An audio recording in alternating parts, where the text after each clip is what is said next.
మనకి మనం కేవలం రెండు సార్లు పొద్దున్న లెగుస్తాము. అది ఎప్పుడెప్పుడంటే ఎక్కడికన్నా టూర్ వెళ్ళినప్పుడు లేదా పొద్దున్న క్రికెట్ ఆడాలనుకున్నప్పుడు. ఇంతకుముందు బీటెక్లో సెమిస్టర్ అప్పుడు ఎగ్జామ్స్ అప్పుడు మాత్రం పొద్దున్న 4 లెగి చదువుకునేవాడిని, ఎగ్జామ్ రోజుని మాత్రమే. సో ఇలాంటివి మాత్రమే చేస్తామన్నమాట. ఇక్కడ ఎయిర్పోర్ట్కి వస్తే ఏమీ తినేటట్టు కూడా ఉండవు. మినిమం ఒక 200 రూపాయలకి ఏమైనా టిఫిన్ దొరికితే బాగుంటుంది అనిపిస్తుంది. ఇప్పుడు అన్నా క్యాంటీనో లేదంటే జగనన్న గోరుముద్దో పెట్టమంటలేదు. ఏదో 150 రూపాయలకి దోశ, 200 రూపాయలకి దోశ పెట్టినా చాలామంది ఎక్కువ మందే తింటారు. ఇప్పుడు ఎయిర్పోర్ట్కి వచ్చిన వాళ్ళందరూ డబ్బున్న వాళ్ళే ఉంటారు కదా, రేట్లు చూసి తిన్న చాలు మనకి వెనక్కి వెళ్ళిపోతాం.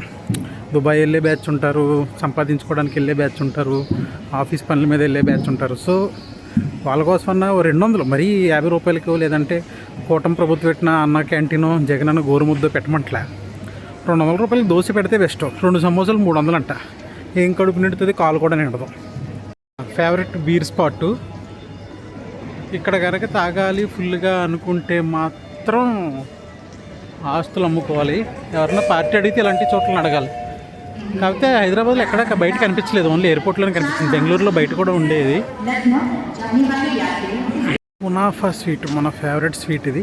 కాకపోతే ఇక్కడ తినలేం, ఎందుకంటే అంత ఎఫర్ట్ చేయలేం.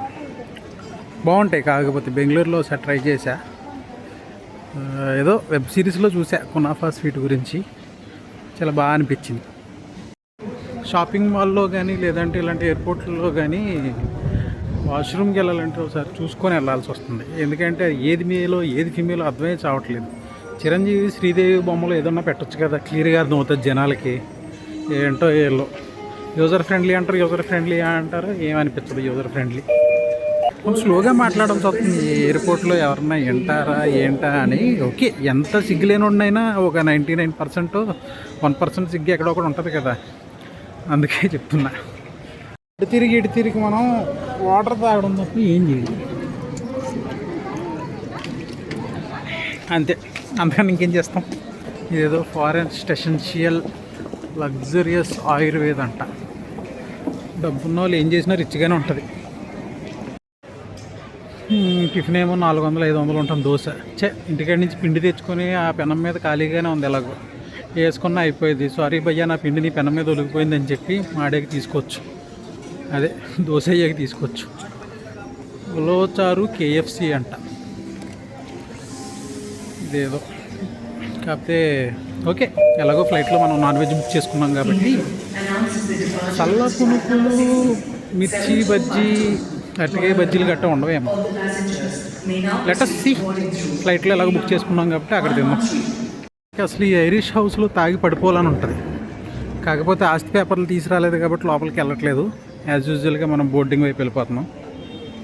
కింద నుంచి ఒకటి కుట్టేస్తుంది, ఏదో ఎలైట్ మ్యాట్రిమోనీ అంట.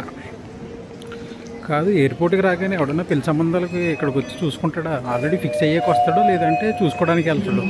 అంతేగా దిగగానే మ్యాట్రిమోనీకి ఎవడొస్తాడో ఏం పెట్టాలో కూడా అర్థం కావట్లేదు జనాలకి.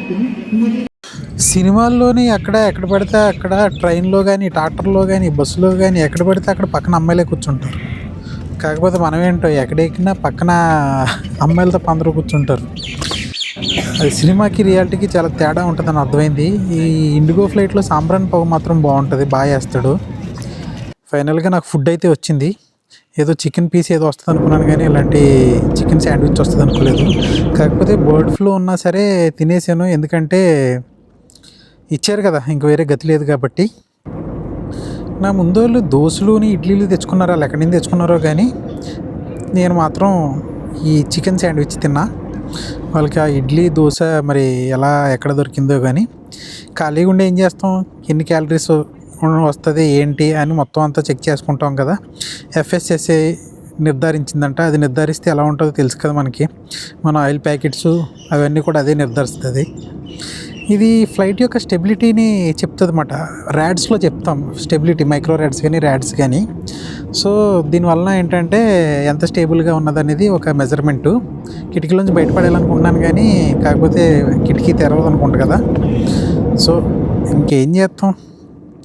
ఈ పై నుంచి నాకు చూస్తున్నప్పుడు ఒకటి అనిపించింది ఏంటంటే, టాప్ యాంగిల్లో చూస్తున్నప్పుడు పైనుంచి ఎంతమంది ఏ మతం వాళ్ళు ఉన్నారు, ఏ ఏ కులం వాళ్ళు ఉన్నారు, ఎవరు చెప్పలేరు. ఇక్కడి నుంచి చూస్తేనే మనం చెప్పలేంటే పైనుంచి దేవుడు మనల్ని అబ్జర్వ్ చేస్తాడని నేనైతే అనుకోను. ఇప్పుడు ఇక్కడి నుంచి ఎవరో కనిపించట్లేదు అంటే పైన ఎక్కడి నుంచో దేవుడు మనల్ని ప్రత్యేకించి చూస్తాడు అనుకోలేదు. కాకపోతే మనమే ఇంకా కులం, మతం, ప్రాంతం, భాష ఇవన్నీ చెప్పి మనం కొట్టుకుంటున్నాం తప్ప బ్రాడ్ యాంగిల్ దేవుడు మనల్ని చూడడం. ఫైనల్గా ఇక్కడికైతే చేరుకున్నాను, అమృత్సర్. ఇది నా 7th ఇండియన్ ఎయిర్పోర్ట్ అన్నమాట. ఆఫ్టర్ బెంగళూరు, ఢిల్లీ, హైదరాబాద్, చెన్నై, డెహ్రాడూన్, ఇప్పుడు ఇదంటే అమృత్సర్. బాగానే ఉంది ఇంటర్నేషనల్ ఎయిర్పోర్ట్. అంటే మరి ఈ స్టేట్కి అంటే ఈ స్టేట్కి కామన్ క్యాపిటల్ ఉంటుంది. హర్యానా, పంజాబ్ రెండింటికి చండీగఢ్. ఫ్లైట్లో ఏ పార్ట్ ఏ యాంటీనా ఎక్కడెక్కడ ఉంటుంది, దాని యొక్క ఫంక్షనాలిటీ ఏంటి, ఏ సిస్టమ్ ఏమేం చేస్తుంది అన్నీ తెలుసు. కాకపోతే ఇప్పుడు చెప్పాను అనుకో, మీరు ఇక్కడ ఆపేస్తారు. ఆల్రెడీ ఇప్పుడు ఆపేసి ఉంటారు అనుకో, నాకు అర్థమైంది. నా బుజ్జిముండు వచ్చేస్తుంది, అదే నా బ్యాగు ఎల్లో బ్లూ కలర్లో ఉంది. అది పట్టుకొని ఇంక ఇక్కడి నుంచి వెళ్ళిపోవడమే.